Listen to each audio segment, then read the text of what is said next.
Et coucou les amis, bienvenue sur la chaîne de l'empreinte du Sphinx, ici Salama, pour parler avec vous du portail du 11 novembre, parce que je me suis rendu compte que j'avais oublié d'en parler dans mon astrolune concernant la pleine lune.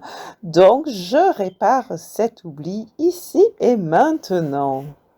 Alors avant de commencer, je te dis déjà un grand merci de ton écoute, de ta présence, merci de ton abonnement et bienvenue à mes nouveaux abonnés, à mes nouvelles abonnées.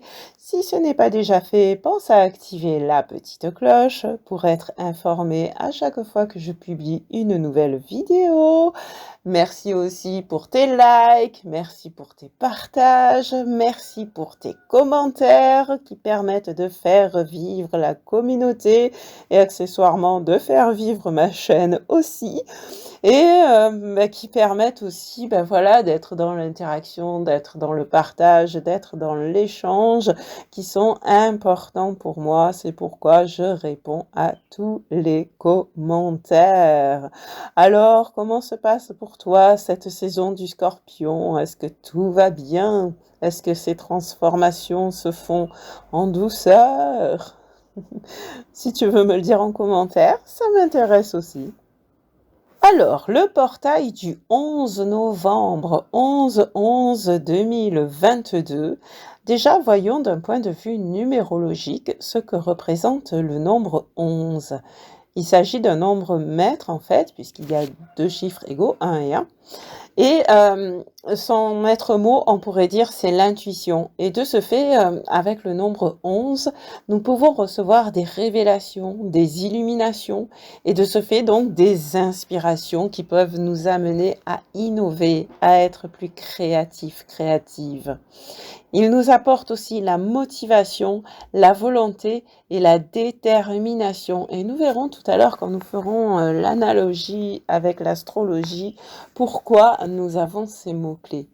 Il peut nous dire aussi faire attention aux excès de confiance, surtout si tu es en chemin de vie 11, parce que si tu as tellement de volonté, tellement de détermination, tu te sens inspiré, reste quand même humble, parce que trop de confiance, ça peut devenir nuisible, ça peut jouer des mauvais tours.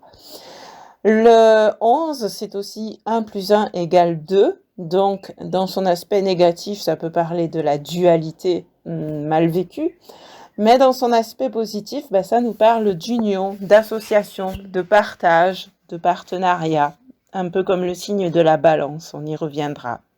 En plus de la numérologie, nous pouvons faire des analogies avec les tarots, les harmoniques et l'astrologie. Donc là, déjà, on va commencer avec le tarot. Et comme tu peux voir, ici, il y a la force en 11 et ici, il y a la justice en 11. Pourquoi? Parce que ce tarot, le tarot des archanges, est basé sur le système du tarot de Marseille, alors que le tarot doré ici est basé sur le système Rider-Waite-Smith. Et en fait, d'après le tarot de Marseille, donc la force, c'est le fait de maîtriser ses instincts, et c'est aussi la dualité entre le cœur et l'esprit. Et donc en fait c'est la force tranquille, et puis comme j'explique souvent, c'est aligner le cœur, l'âme et l'esprit, le mental, pour qu'ils regardent ensemble dans la même direction. Et ça nous parle aussi de confiance et de courage. Et la version donc Rider-Waite-Smith et aussi Tarot de Thoth, ils ont placé la justice en 11 parce que la justice représente l'équilibre, la justice, la loi, les lois, mais aussi le karma.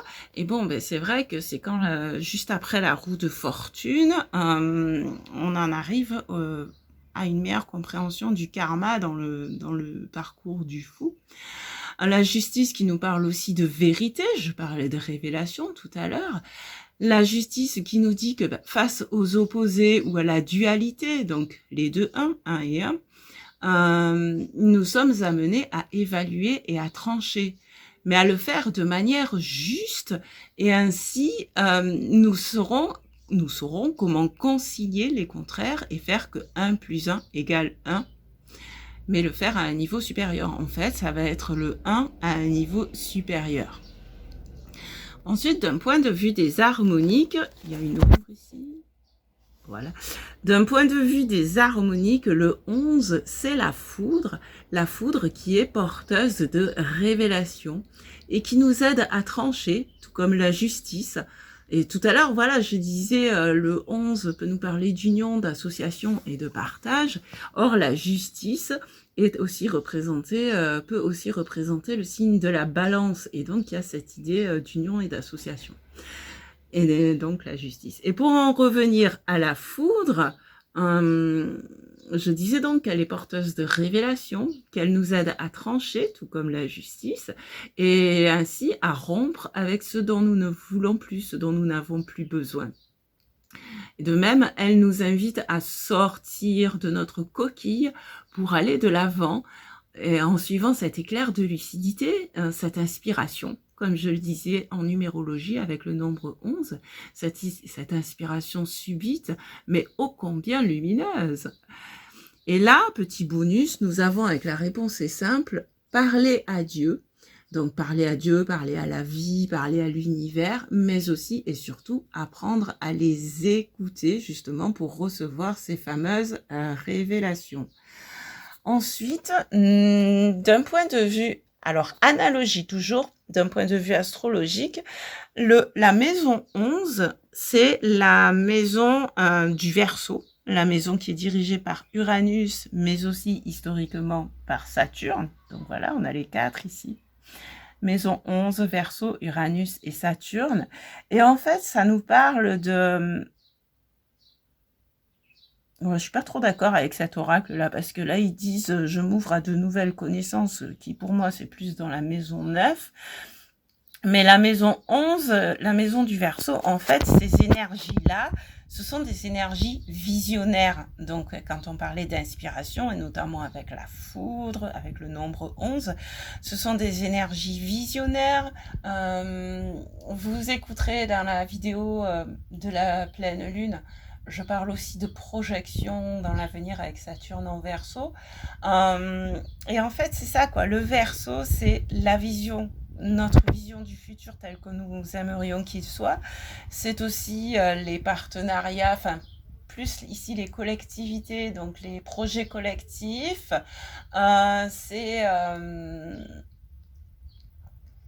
Et pour être en lien avec le nombre 11 numérologiquement, eh bien, il y a le Verseau est innovateur, le Verseau est créatif. Et voilà, et puis quand il est bien ancré dans son projet, il peut être aussi déterminé, parce que comme je l'ai dit, il est aussi historiquement marqué par Saturne. Donc voilà, il y a à la fois l'idée de changement, l'idée d'innovation avec Uranus que j'ai souvent tendance à... que moi, quand je vois la foudre, ça me fait penser à Uranus, parce que ce sont les changements soudains, et à la fois, c'est cette persévérance saturnienne. Donc, c'est voilà, c'est créer des projets dans le collectif. Donc, il y a de nouveau cette idée d'innovation et de créativité et de volonté, de détermination.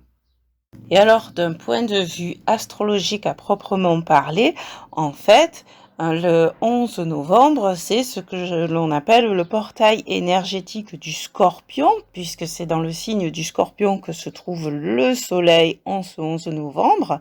Il s'y trouve avec Mercure et Vénus toujours, donc comme c'était déjà le cas lors de la nouvelle lune, si je me rappelle bien, et comme ce sera le cas lors de la pleine lune, ouais, ça aura été le cas lors de la pleine lune du 8 novembre. Donc là, je t'invite à écouter l'astrolune qui lui est dédiée, où je parle de cet aspect. Donc Soleil, Mercure et Vénus, donc c'est à la fois notre rayonnement, notre voie de réalisation, notre communication, nos valeurs, Vénus, la planète de la balance, entre autres, nos valeurs et comment dire, et nos sentiments aussi qui sont marqués par le signe du Scorpion, notre vie relationnelle. Et face au Scorpion, il y a le Taureau où se trouve Uranus, donc la planète maîtresse du Verseau et de la maison 11. Et donc on voit quand même que le Scorpion, le Taureau et le Verseau jouent un rôle important. D'autant que, justement, d'un côté, le Soleil, Mercure, Vénus, de l'autre côté, Uranus, forment un carré avec Saturne qui se trouve dans le Verseau. Donc il y a vraiment une communication en ce moment entre le Scorpion, le Taureau et le Verseau. Ces trois énergies, comme j'en parle de manière plus détaillée sur l'astrolune, dans la vidéo sur l'astrolune de la pleine lune. Mais voilà, c'est vraiment, c'est toujours ce travail dans les profondeurs, pour être plus en accord avec nos valeurs réelles, nos valeurs authentiques, et à effectuer les changements qui vont nous permettre d'être de plus en plus en accord avec ces valeurs. Et donc c'est vraiment une bonne période pour être de plus en plus à l'écoute de notre intuition, de plus en plus à l'écoute de notre inspiration. Et en même temps, il y a la Lune qui rejoint Mars dans le signe des Gémeaux. Et donc, la Lune, c'est quoi? C'est aussi une planète, enfin un astre intuitif. C'est l'astre féminin, c'est l'astre de la nuit, c'est aussi l'astre de l'intuition. Et là, elle va se trouver dans le signe des Gémeaux, qui est le signe de l'intellect. Donc c'est vraiment, encore une fois, nos inspirations, mais en fait, c'est les idées inspirées. C'est les pensées qui vont nous venir de la source, de l'univers, de Dieu. Bon, tu prends ce qui résonne pour toi, bien évidemment, par rapport à tes croyances. Mais l'idée, c'est ça, quoi. C'est vraiment les idées inspirées, les pensées qui viennent de la source, et ce sont ces pensées-là qui vont pouvoir définir nos actions par la suite lorsque Mars reprendra sa marche directe. Voilà ce que j'avais envie de partager avec toi pour ce portail du 11 novembre. Donc, si tu as envie de me dire en commentaire, parce que à toutes les personnes qui liront les commentaires, si tu as envie de partager avec nous comment tu vis ce portail du 11 novembre, ton témoignage est le bienvenu. Voilà, merci encore et à tout bientôt. Ciao, ciao.